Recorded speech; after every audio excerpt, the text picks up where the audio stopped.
Hello, everyone. I'm David Stewart, former Kootenai County Commissioner in 2015 and 2016. Well done.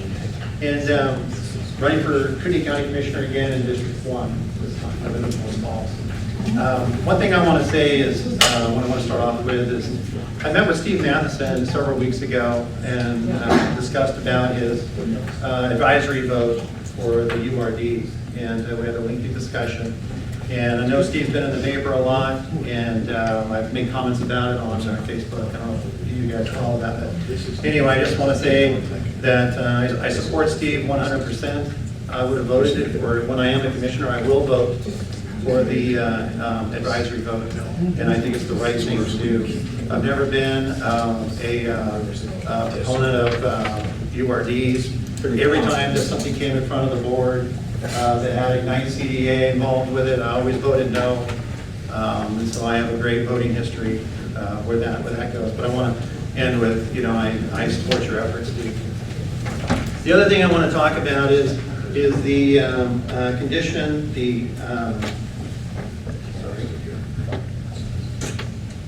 I want to talk about the financial condition of the county.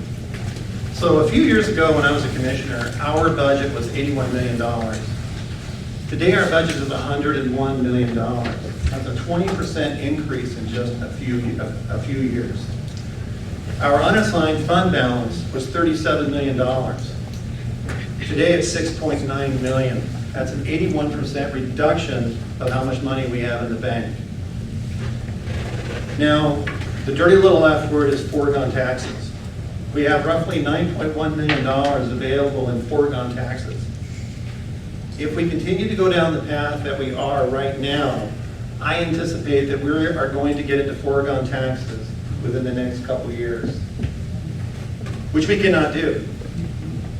I will never go to foregone taxes. We need to take immediate corrective action now before we go off a fiscal cliff.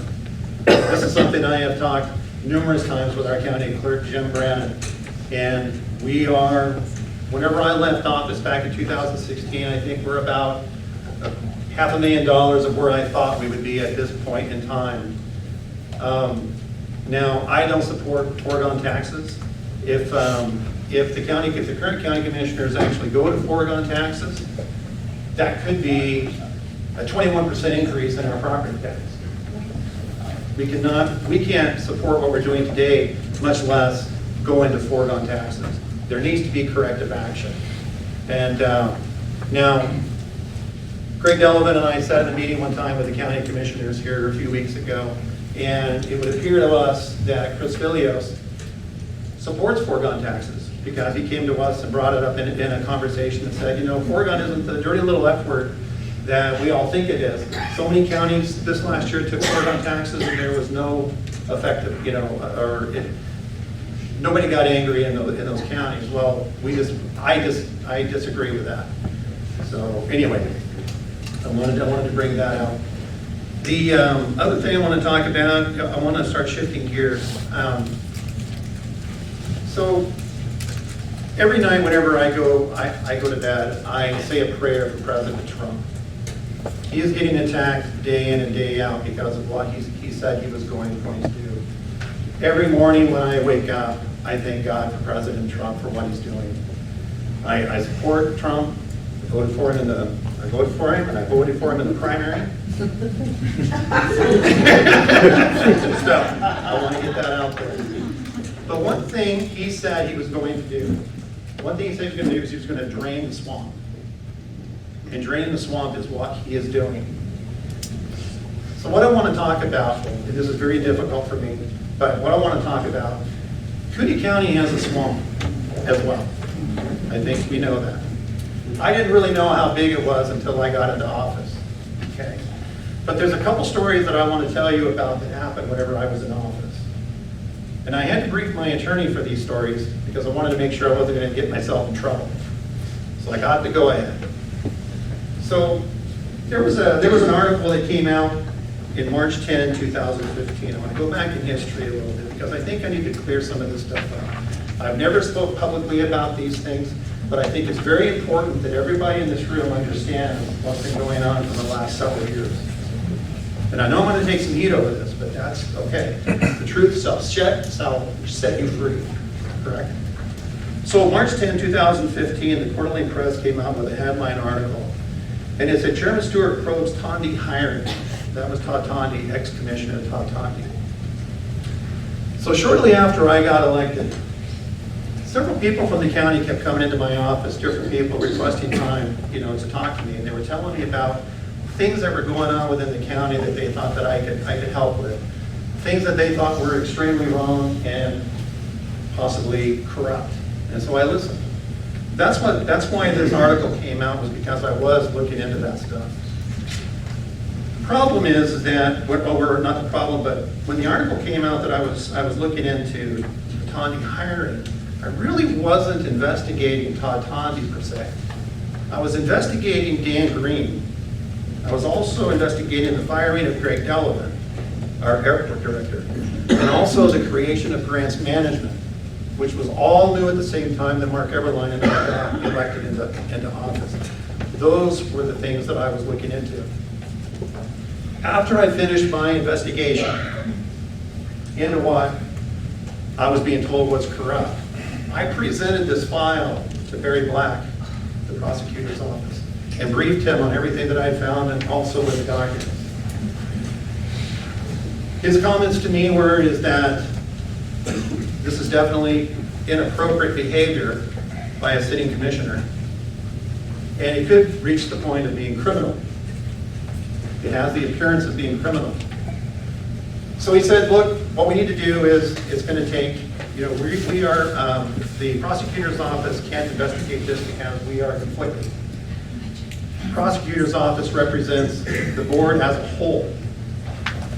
Okay, so we need to hire a third-party investigator. Commissioner Stewart, you need to stop what you're doing. We need to hire a third-party investigator. It's going to take 2 commissioners to make this happen. We need to go into executive session so we can present all of this to the other commissioner. But we need to wait until Commissioner Green goes on vacation because this is going to involve him.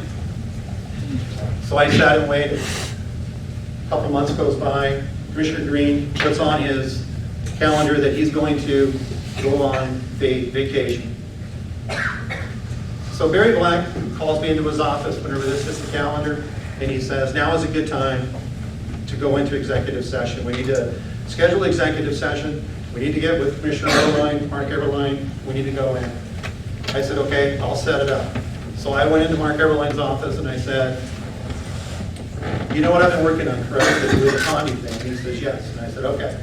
Barry Black wants to go into executive session. He wants us to discuss this, and he wants to brief you on, with him and his staff, he wants to brief you on what I found, and we need to schedule that for Monday. And so his comment to me was, cool, let's do it. So I go put it on the calendar, executive session for Monday morning. That's the day Dan Green's going to be on vacation. So then, Monday morning I show up, Barry Black is in my office. It's off the calendar. Why is it off the calendar? I don't know why it's off the calendar. Why is it off the calendar? Nobody knew why it was off the calendar. So I met Mark Everline in the hallway. He had this commotion going on.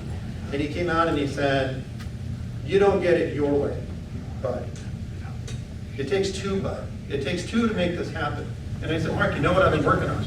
We need to go into executive session like we scheduled, so we can present this. So the prosecutor's office can present this. So we can, so we can have a discussion. Because it's illegal to have a discussion outside of executive session between 2 commissioners that is going to make a decision. And so his comment to me is you don't get it your way. It takes 2, and we're not going to go into executive session. To this day, that file is probably sitting on Barry Black's office, ready to be investigated, but nothing has happened with it. And there are several people involved in this that really needs to be investigated. So that's one item. The other item that I want to talk about and I want to clear up is that it involves Sisters from Mark's Church, county assistance, and the indigent program. So indigents, I go into indigents just like normal. I believe it's every Tuesday, or whenever that calendar is. I go inside. Commissioner Everline is not sitting at the desk. I asked Commissioner Green, where's Mark Everland? Well, he recused himself. It's like, okay, well, that's fine. I've read the file, I briefed myself on the file. I figured he knew the folks, didn't know why we were going in or what the case was about. But then Sisters comes walking in from our church and sit down, and we have our meeting. Now, this case is protected by HIPAA, but I'm not listing names here, so we're okay, but I think these are things that you need to know.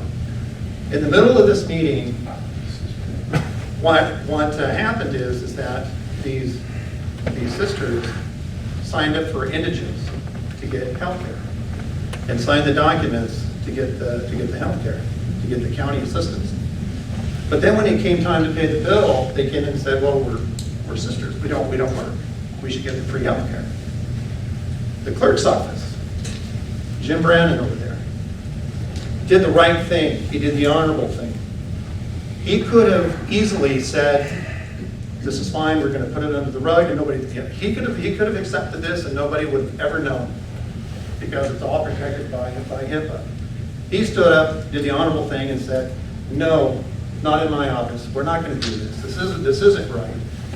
If this is going to have to go in front of the county commissioners. They're the only ones that can sign off on this. So that's why it came in front of the commissioners to make a decision. Now, in the middle of this meeting, I'm having a conversation, and I said, why would we provide you with free health care? That's not something that we do here. And so after a lengthy conversation, Commissioner Green looked at me and he said, look, the only other alternative is to turn them over for collection. And I'm never going to vote to turn them over for collection. Would you, Mr. Stewart, or would you, Commissioner Stewart, agree to a lesser fee? And I said, this isn't right. This isn't the way we operate. You people and the county taxpayers is not to provide free health care for any given group or individual. That's not what we're here for. So after a lengthy conversation with Commissioner Green, I did agree to lessen the amount. And I made a motion to lessen the amount, and I also gave him 30 days to pay the bill, to help the bill. He seconded the motion, and then he came forward and he said, I've done well in my life. You don't have to worry about this bill. I'm going to pay this bill. And he went down to his car, got his checkbook, and wrote a check and paid her bill. Shortly thereafter, or a few months later, another sister came in front of the clerk's office for a hip replacement, $200 and some thousand. We're going through this again. I go into Mark's office and I said, this is going to end. This needs to stop. I am never going to approve this, and if this comes before the board, I will go public. I don't care what the cost is. This is not right for the people. In the middle of this conversation with the original sisters, I asked her, who is coaching you? Who is coaching you and telling you to come forward with this? How do you know about this process? How do you know? And she mentioned Mark Everland's name. So I left the first meeting. Whenever I left, I got the backstory of it. Members of the clerk's office came to me afterward and said, so this is what happened. They came in, they signed the paperwork, they went and they got the medical care. They came back and they said, we're not going to pay. We can't pay. They told them that we're not going to let them, or the staff told them that this has to go in front of the commissioners. They immediately went up to Mark Everlane's office. Mark Everlane came downstairs. All of this could be verified if you talk to his staff. Mr. Stewart, you are 12 minutes into 5 minutes. I'll finish it right.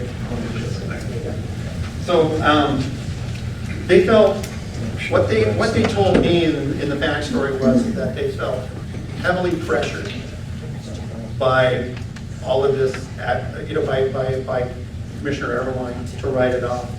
And they stood their ground and said, no, we're going to put this in front of the commissioners. So I think these things are good to know, because I have taken a lot of political hits from the background. I have taken a lot of political hits because of this activity going on in the background. I know that Jim Brandon has. I have always done what I thought was right for the taxpayers of this county. I intend to win this election. And when I do, I will continue to do what is best for Kootenai County. I'll listen to your questions. Mr. Stewart, are you running against Mark Ermeline? I am not. No, Mark is running for legislature, and I'm running for county commissioner. Rose? Unless you calling me Dave, nobody will. Well, even if he calls you. Torgerson? I can't? No. Oh, sorry. Ms. Rose, you have the floor. Dave, like you, I don't like paying taxes and I don't like seeing tax increases. And you said that the taxes have gone up 20% since you left office? 20? No, well, so the budget was 81 million when I was there. The budget, And sorry, now, you're right. and now the budget is 101 million. Yes, okay. So, our population in this county has gone up about 20% in the last 10 years. And I think we all know that residential growth doesn't pay for itself. So for every dollar that's collected in taxes through residential growth, it costs at least 2.1 to 2.9 in infrastructure costs. So how would you deal with that discrepancy then without raising taxes? Well, it's a little, I don't agree with everything you just said, okay? Because whenever you develop property, it generates more tax dollars. I'm a real estate developer. I'm a custom home builder, and I have been for over 30 years. So whenever I go in and do a development, I've got to pay for all the infrastructure out of pocket. Taxpayers doesn't pay for that. Developers pay for that. Developers pay for the street improvements, the highway improvements, and then the property that was saved in fair land doesn't generate as much taxes as a developed property. And so I don't totally agree with services cost more whenever developments go on, because more tax dollars is generated from development. As an example, Lakes Highway District. Lakes Highway District is the wealthiest highway district out of all four. The reason for that is because of development. East side is the poorest. East side is the one that struggles the most. So when I say that, I'm gonna have to call it there. We're 17 minutes. One last question, short question, anyone? Mr. Barron? I'll make it short. So I just wanted to confirm that there's a lot of stuff that we went over that we need to research and figure out. But effectively, if I understand it correctly, a bunch of anonymous people put out a lot of mud about you when you were opposing Mark Eberline walking as county commissioner. Is that correct? I never opposed Mark Ermeline in a campaign. But you got a lot of mud put out against you? Absolutely, and it was after I fought, and he got approved free healthcare for the systems in his church. That's when it all started. All right, thank you. Thank you very much.